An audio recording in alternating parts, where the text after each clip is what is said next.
Hi, my name is Saunders, and I am here to talk about issues-based metrics in regards to a comparison case study that was done between mobile learning software applications. So what exactly are issues-based metrics? Well, they are quantifiable means to help improve through iterative processes during development of um, any application that is being designed. Usually these are based on issues that arise through usability that can come from different sources. For example, anything that stops a user in the progress of a task or completion of a task is considered a usability issue. Additionally, errors, bugs, but not necessarily only things that stop a task from being completed, but redirect the user into other directions that may not necessarily progress towards the intended completion. Things like confusing process flow, um, missing the next step in the process due to confusing design choices, or misinterpretations of what the user is supposed to do. Um, Once these usability issues are identified, metrics analysis can then be used to perform and determine better, more intuitive solutions or process flow for the application itself. Um, Now, like performance-based metrics and other similar usability standards, individuals help determine what metric is significant. These are very personal taste based, so usually it's helpful to get multiple perspectives during the development process. That way you can ensure a more robust and uh, generalized design process. Something that's not specific to an individual, but something that is designed to be accommodating to um, the vast population.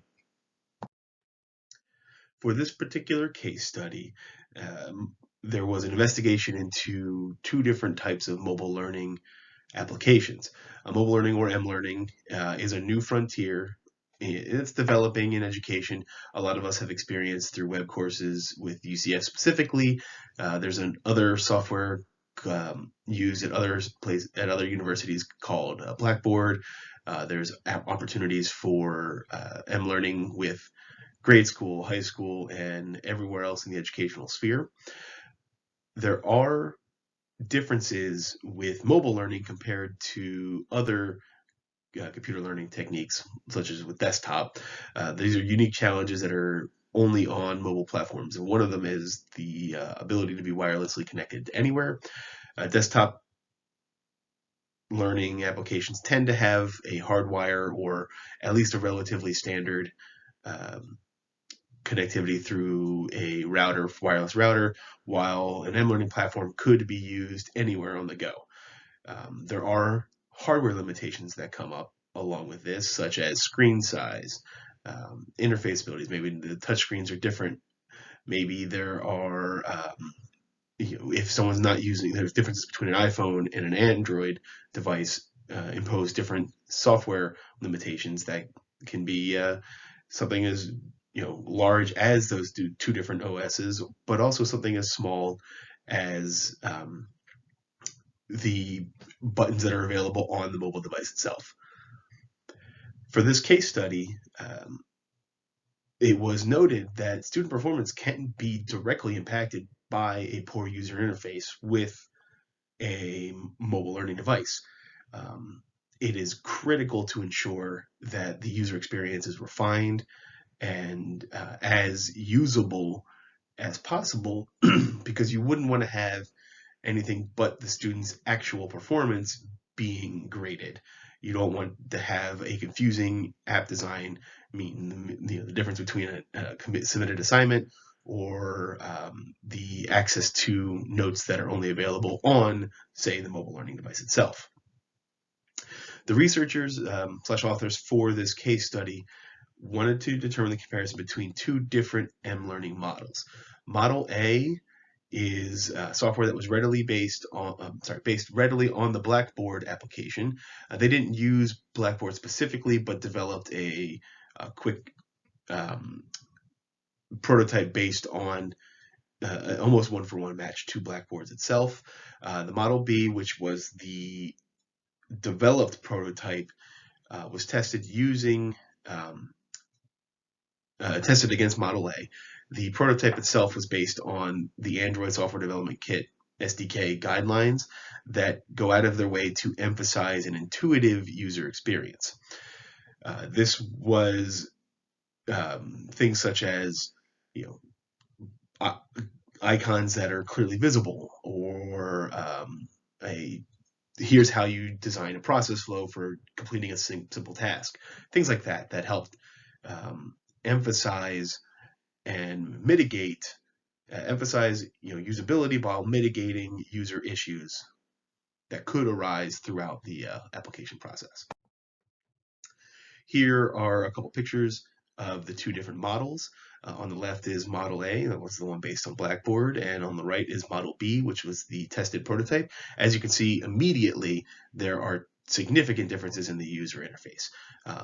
Blackboard has a generic list that does indicate, a flow in the menu with the arrows next to the different assignments, handouts, and medias tabs. There is a list of all the different things you can access, but on the right, the Model B has icons that immediately grasp your attention, while also helping the user identify which of the different steps are applicable to whatever they want to do. Do they want to see the different course steps? Do they want to go right to the assignments tabs?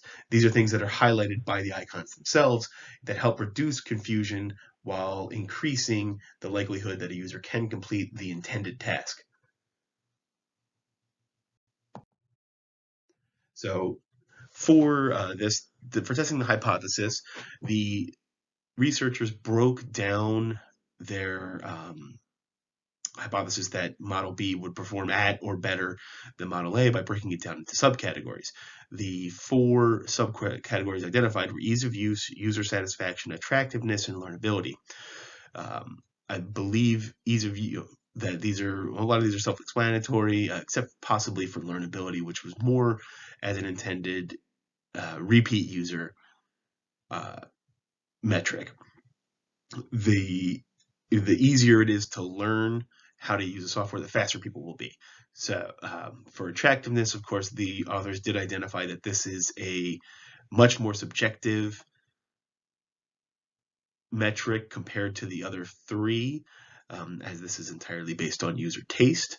However, they feel that they can use information gathered about attractiveness to determine whether or not their icon strategy worked, whether the bright colors worked, things like that, to help reduce confusion. After the users were presented, after the identity of the different subcategories, users were presented the applications on a mobile device. They didn't need to download themselves. They were provided a mobile device. 96 students who happen to be in the 19 to 23 age category, male and female, mostly engineering students, second and third year bachelor's attending students at the university where this was conducted, signed up. They were given the mobile devices and told to use both applications, but do them independently of each other.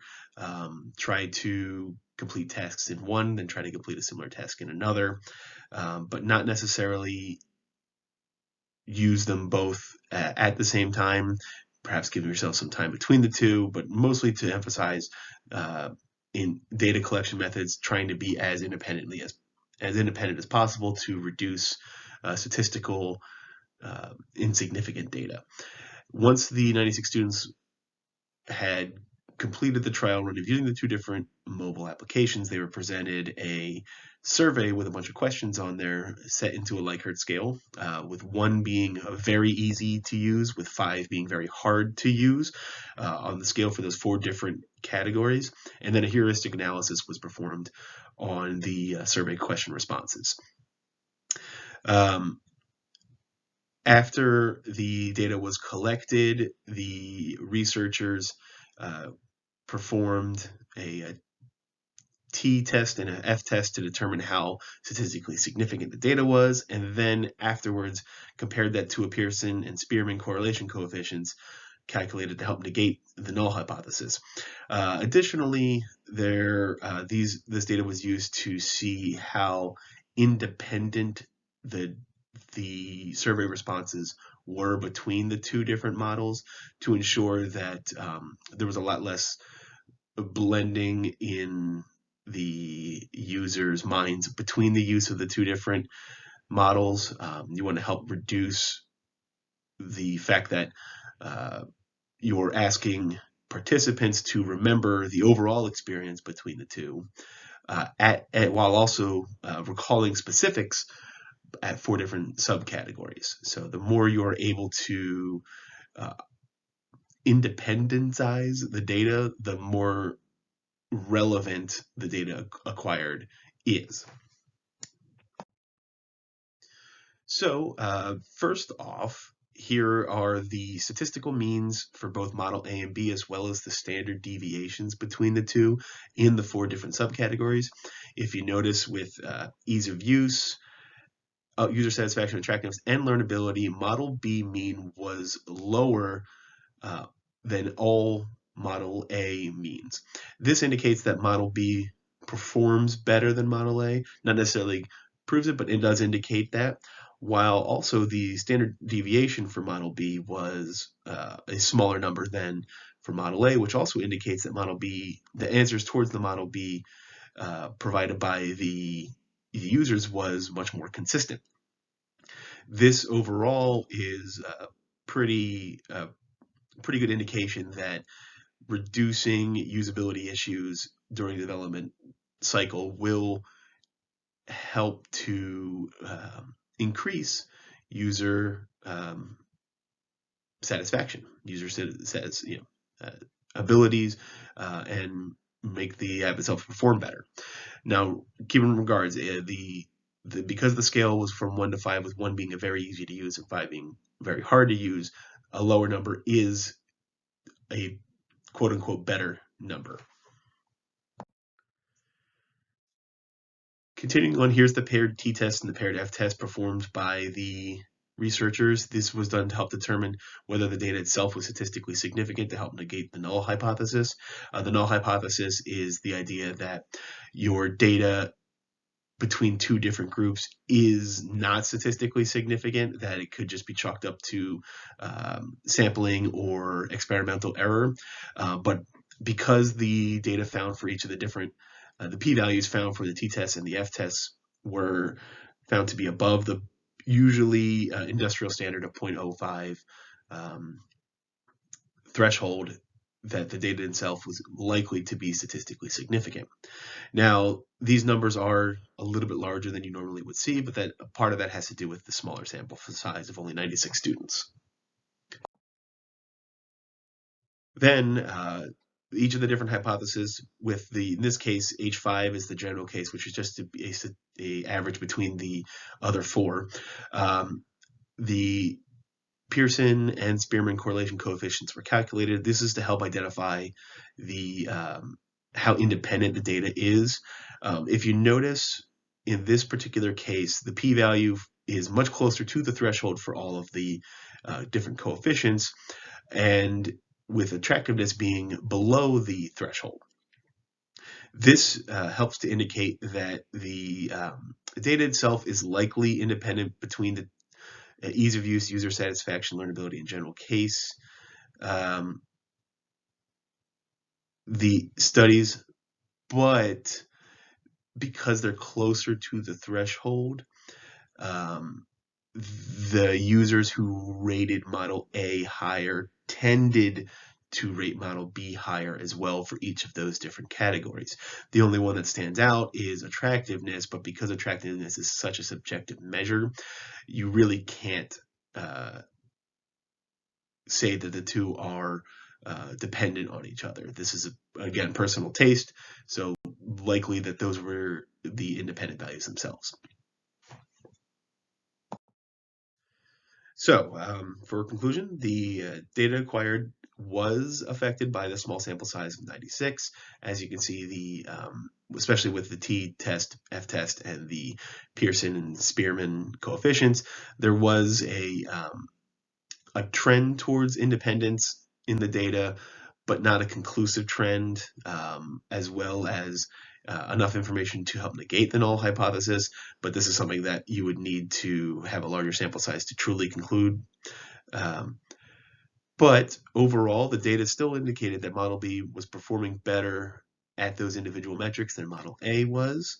Um, this performance disparity was likely attributed to the design guidelines that help minimize roadblocks in the user experience.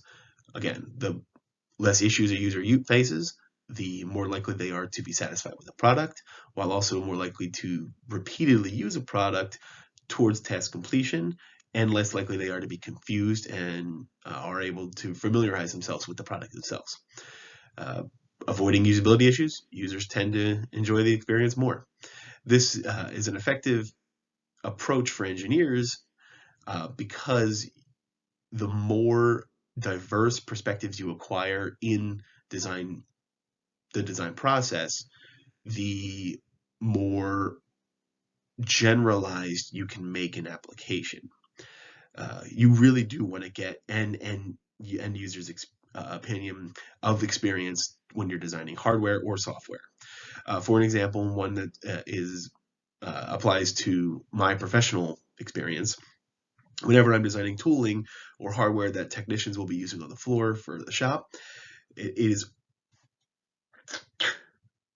excuse me, it is imperative that you get that technician's opinion because they're the ones that are going to be using the hardware, they're the ones that are going to be using the tooling, and they will tell you where they'll face issues, where they face hardships, where they face challenges in using previous iterations of the tooling, and you can then make sure that this thing is the best it could be for the people that are actually going to be using it. You mitigate issues and the user has a better time. Thank you.